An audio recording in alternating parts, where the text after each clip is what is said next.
땡.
투자를 한다 그러면 이 부분에 대해서는 조금은 밴드를 그리고 있기 때문에 많은 수익을 얻기는 어렵겠다. 이 생각을 해볼 필요가 있는데 그 생각을 전혀 안 한 거죠. 그러니까 이제 망하는 상황이 돼버린 거죠. 그래서 여기 같이 거래의 흐름과 양태를 볼 필요가 있고 지방 투자는 반드시 전화로 절대 사면 안 되고 내려가서 화장실 그 다음에 베란다 이거 교체됐는지 내 돈을 들여서 수리해서 이거를 하려고 그러면 현저하게 가격이 싸야 돼요. 그러니까 현저하게 가격이 싸서 수리비까지 포함해서도 시세보다 싸다라고 한다 그러면서 하는 게 맞는데 그거 하지 않고 그냥 싸다고 생각해서 사고 수리비 더 떼고 이렇게 하면은 남는 게 하나도 없는데 그렇게 사버린 거죠. 그러니까 이 밴드도 흐름이 그렇고 동화도 한번 봐볼게요. 동화도 봐보면 동화 아파트도 차트가 똑같아요. 촘촘하게 빽빽하게 밴드를 딱 그려서 움직이고 있어요. 그러면 정확하게는 이거는 2천만 원, 최대 2천만 원만 벌고 나오면 돈을 버는 건데 여기서 이게 상방을 뚫을 것이다. 서울이 아니에요. 왜? 수요가 그만큼 있지가 않은 지역인데도 불구하고 그러면 목포에 대해서 알아야 되는 게 뭐냐면 목포가 인구가 얼마냐 이 생각을 했어야 되는데 목포 인구에 대해서도 전혀 모르고 움직이고 있었던 거예요. 목포 인구 얼마예요? 샬롬님? 모르죠? 네. 20만인가? 20만이야, 20만. 그러면 20만이 움직일 수 있는 정도의 수요를 생각해 보면 사람들이 많이 들어올 수가 없어요. 근데 그거 생각 안 하고 더구나 구축이고 그리고 그 옆에 오룡 신도시가 있어서 신축이 들어오고 하는데 아무리 학원가가 있다고 하더라도 진짜 돈 없는 사람들, 저렴한 사람들이 정해진 가격에서의 매수와 매도를 하려고 실거주 목적이 가장 큰데 그런 데를 건드렸으니 이게 오를 수가 없죠. 지금 동아도 그렇고 하당 현대도 그렇고 똑같은 상황이에요. 그러면 1,000만 원에서 1,500만 원만 벌고 나와야 되는 건데 근데 또 잘못 선택한 게 뭐냐? 예전에는 이게 가능했어요. 19년 전에는 1년만 들고 있어도 기본 세율로 돈을 벌고 나올 수가 있었어요. 시장의 변화의 흐름을 전혀 모르고 있었던 거죠. 그래서 문제가 됐던 거죠. 시장의 흐름을 모르고 있어서. 근데 이걸 법인으로 사고 내지는 개인 명의로 사서 2년을 들고 있어야 되고 이러니까 문제가 되는 거죠. 그러면 20만 도시가 비슷한 게 어디냐? 이제 봐보면 20만 도시 중에 충청부터 청주, 충주 여기가 20만 도시예요. 그러면 그렇게 생긴 데를 또 하나 여기 바로 봐보면 여기 부영 1차 바로 보이죠? 여기도 학원가가 똑같이 있어요. 그리고 공영버스 터미널이 있고 기차역이 있고 이렇게 되어 있어요. 그럼 부영 1차로 볼게요. 차트가 어떻게 되어 있어요? 차트가 똑같다. 똑같이. 떨어져. 언뜻 보면 똑같다고 할 수 있는데 자세히 보면 다르죠. 얘는 어떻게 돼 있어요? 한번 치죠. 그죠? 하당 현대는 정확하게 밴드를 그리면서 횡보를 하고 있고 얘는 한번 쳐요. 그럼 이게 왜 칠까를 한번 생각을 해볼 필요가 있죠. 왜 칠까? 여기에 수요가 들어오는 거예요. 수요가 무슨 수요가 들어오는지를 파악을 해봐야 되는 거죠. 그래서 이 저점이 어디예요? 밴드를 그리고 있는 데가 1억이에요. 1억. 그리고 8천만 원, 8천 이하에서 밴드를 그리고 있었어요. 근데 이거를 뚫어버렸어요. 그럼 뚫었던 요인이 뭘까? 이런 것들을 생각을 해볼 필요가 있었던 거죠. 이게 이제 철도 들어온다 그랬고요. 그리고 여기는 산단이 있어요. 산단도 있고 현대 엘리베이터도 들어온대. 실제로 본사 이전 했어요. 본사 이전. 본사 이전까지. 그리고 제가 좀 전에도 얘기했듯이 19년 이전에는 1년만 들고 있어도 된다 그랬어요. 여기 19년이죠. 19년인데 엄청 싸. 그죠? 18년에서 19년에 1년만 들고 있어도 일반 과세로 나올 수가 있어. 근데 갭이 지금 어떻게 돼 있어요? 이거 뭐 전세와 매매가 아예 그냥 붙어 있어요. 여기 상세히 봐볼게요. 전세와 매매가 아예 붙어 있어요. 어떤 거는 거꾸로 전세가가 더 높은 경우가 생길 정도로 이렇게 그 이후로부터 이거 이렇게 여기서 산 사람 어떻게 해요? 여기 올라갔잖아요. 그죠? 최대 1.65까지 갔어요. 8천만 원 주고 사고. 그러면 그 지역을 파악을 하고 그 다음에 거래 흐름과 가격의 흐름 그리고 주변 지형이 어떻게 생겼는지 이런 것들을 생각을 해봤다 그러면 요거를 선택해서 돈을 벌긴 하겠죠. 제가 시드머니 강의 때 3회차인가 2회차인가 3회차 때 제가 이 얘기를 한번 해드렸어요. 제가 18년도에서부터 20 최종 23년인가 22년인가 23년에 마지막 거를 처리한 것 같은데 그때 23년도에 처리했나 마카롱? 이거 마지막 하나 남은 거 부영? 23년도. 23년도. 네. 이때 여기 총 제가 여기를 5채를 사서 수익을 내고 나왔는데 5채를 팔고 나올 때 사고 팔고 하면서 이렇게 나온 거예요. 지방의 특징을 정확하게 생각을 하면서 했었어야 돼요. 그리고 충주를 선택한 이유 서울에서 시간적으로 시간이 많이 소요되지 않는 지역이었어요. 생각보다 멀지 않았어. 응. 2시간 정도. 그게 주요했던 거예요. 그리고 내가 가서 파악을 할 수 있었고 그리고 위기상황이 생겼을 때 대응을 할 수 있었고 근데 목포는 그 너무 멀어요. 멀어요. 가격 대비 투자금 대비 너무 멀었던 거죠. 그 목포는 산다 그러면 어떤 거를 사는 게 좋냐 만약에 그랬다 그러면 지금 시점도 기회일 수도 있기도 하고 뭐 지금 이거 듣고 있어서 뭐 사시는 분 그거는 추천은 아닙니다. 근데 이제 시간의 흐름에 맞췄을 때는 지금 얘기를 하는 거예요. 지금 가격이 많이 내려왔단 말이에요. 그럼 가격이 많이 내려왔을 때 이럴 때 그러면 싼 게 뭐냐를 생각을 해봐야 돼요. 다시 이제 목포로 왔어요. 목포로 와서 이렇게 봤더니 요거는 좀 전에 봤듯이 차트 다시 보여드릴게요. 지금 좀 전에 봤던 충주에 있는 거랑 차트가 완전 다르죠. 그렇다 그러면 지금은 살 게 뭐냐 이쪽에 오시면 여기 재건축이 있어요.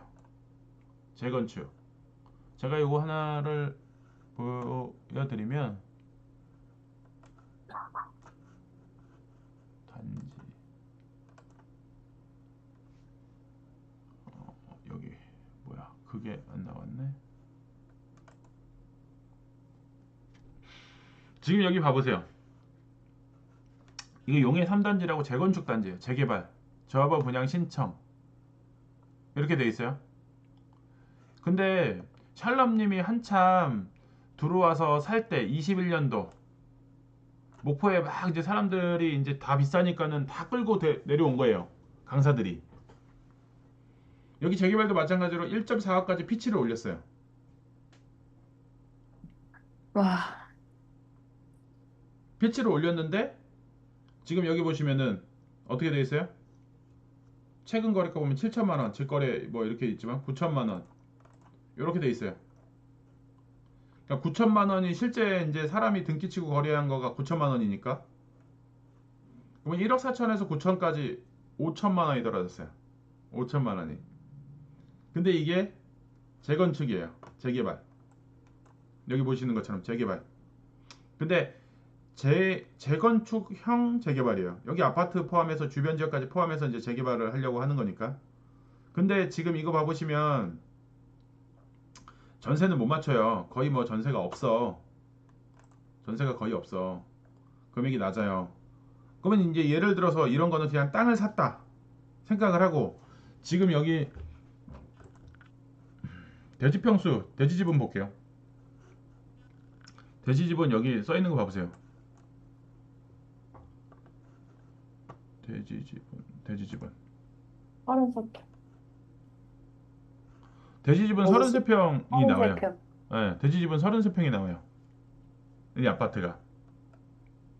그럼 망해도 9천만 원 주고 사면은 9천만 원보다는 돈이 더 될 것 같아요. 추가 분담금을 뭐 얼마나 낼지는 모르겠으나 그러면 이게 아파트가 신축이 될 거란 말이야. 그러면 이제 신축이 됐었을 때 신축 가격이 얼만가 뭐 주변에 가격이 떨어진다고 했었을 때 실거래가로 다시 바꿔서 그럼 이 주변에 신축이 들어와 있죠. 그럼 신축을 이제 확인을 해보는 거예요. 신축 가격이 얼만가. 그러면 이제 그 신축 가격을 고려했을 때 지금 이거 사는 게 맞을까 안 맞을까 이런 것들을 같이 동시에 이제 생각을 해보면서 아 이거 사도 나쁘지 않겠다 뭐 되겠다 안 되겠다 어느 정도까지 가격이 되겠다 이런 것들을 비교를 해보시면서 들어갈지 말지를 고민을 해야 되는 건데 전혀 뭐 그런 거 없이 들어가다 보니까 이제 망한 거죠. 여기 뭐 천년가가 이제 그나마 이제 신축인데 30평 이렇게 보니까 3억대예요. 3억대 2억 8천에서부터 그러면은 그 생각 해보면 예를 들어서 요 재개발 9천만 원 주고 샀어. 분담금 냈어. 그럼 분담금은 한 1억 정도 냈어. 그러면 한 2억 주고 산 거예요. 그러면 차익은 2억 8천 정도에서 3억 이 남짓을 가져갈 수 있다. 그러니까 1억 정도 먹을 수 있는 거예요. 1억 정도. 1억 들어가서 1억 정도 먹을 수 있는 거예요. 그럼 1천만 원 넣었으면 1천만 원 먹고 나올 생각을 했어야죠. 그러니까는 지금 이렇게 그런 것들을 비교를 해봤다 그러면은 여기는 얼마까지 돈을 들어가고 어느 시점에는 나와야 되고 이런 계산을 하는 게 맞았던 거죠. 그럼 여기 지금 보면은 3억 2천 뭐 2억 8천 여기 3억 2천 뭐 이렇게 실거래 지금 3억 2천 이렇게 되어 있는데 그러면 이런 거 생각해 보면은 이 아파트도 신축이 되면은 3억 2천 정도 되겠네. 요 계산을 해보는 거예요. 근데 현재 가격이 얼마야? 9천만 원이네. 그럼 추가 분담금 내고 나서는 한 2억 정도 되겠네. 그러면은 이게 3억 2천 정도 되면 내가 한 1억 정도 먹을 수 있겠네. 요 계산을 했다 그러면 언제 살지가 나와요. 지금 여기도 보시는 것처럼 이렇게 돼 있잖아요. 최고점 찍고 훅 내려와 있어요. 진짜 바닥을 찍고 있어요. 영해주공. 그러니까 이런 것들을 생각을 해보면 언제 사는지가 지금 중요한 거죠. 거꾸로 제가 뭐 임장 때도 그 얘기를 했지만 지금 슬슬 지방 갭 투자하러 내려갔다가 유동성 폭발할 때 던지고 나오면 되겠다 라고 하는 게 딱 요런 상황인 거죠. 지금 이거 샀다가 또 유동성 폭발하면 전고점이 1.4억이니까 1.4억만 먹고 나와도 되겠죠. 그건 이제 그런 상황들이 오늘 오신 분, 네, 종남님, 누구야? 네, 반갑습니다. 네, 네, 열심히 하시고 예, 자주 뵐게요. 이 네, 우리 팀장님 맞고 그래서 투자를 하는데 그 지역을 좀 파악을 해보면서 상황을 이해하면서 저기를 해야 될 것 같아요.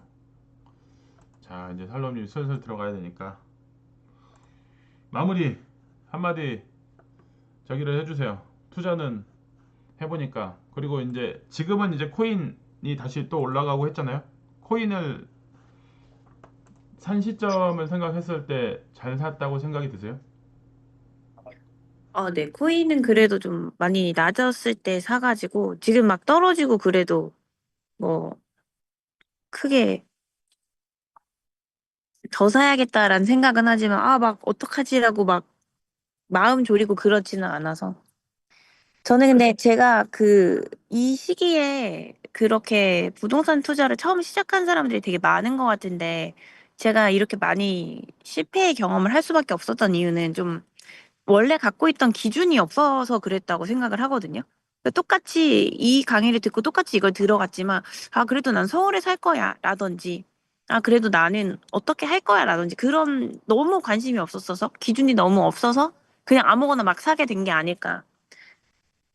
그래서 지금은 그래도 명확하게 이제 제가 살고 싶은 집이나, 있고 싶은 지역이나, 이런 것들을 좀 정확하게 정하고 있어서, 그래도 이제는 그런 실패는 안 할 것 같다는 생각을 하고 있고요.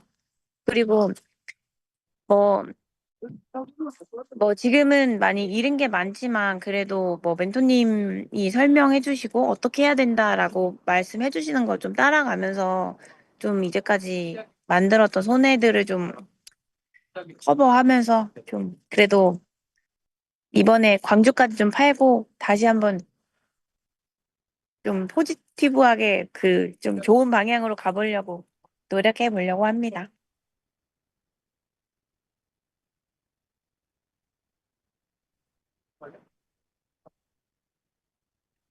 오늘, 코인은 아까 1억 5천 초일 때도 코인은 4천이에요, 수익은. 코인 수익은 지금은 그래도 4,500이나 그 정도 됐을 것 같은데, 5천이나?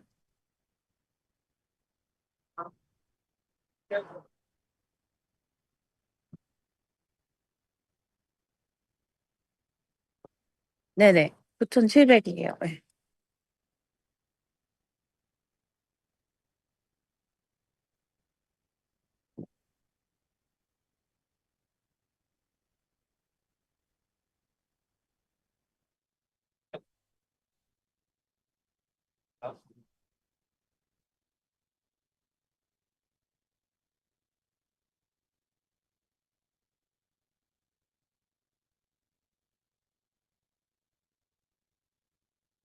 네.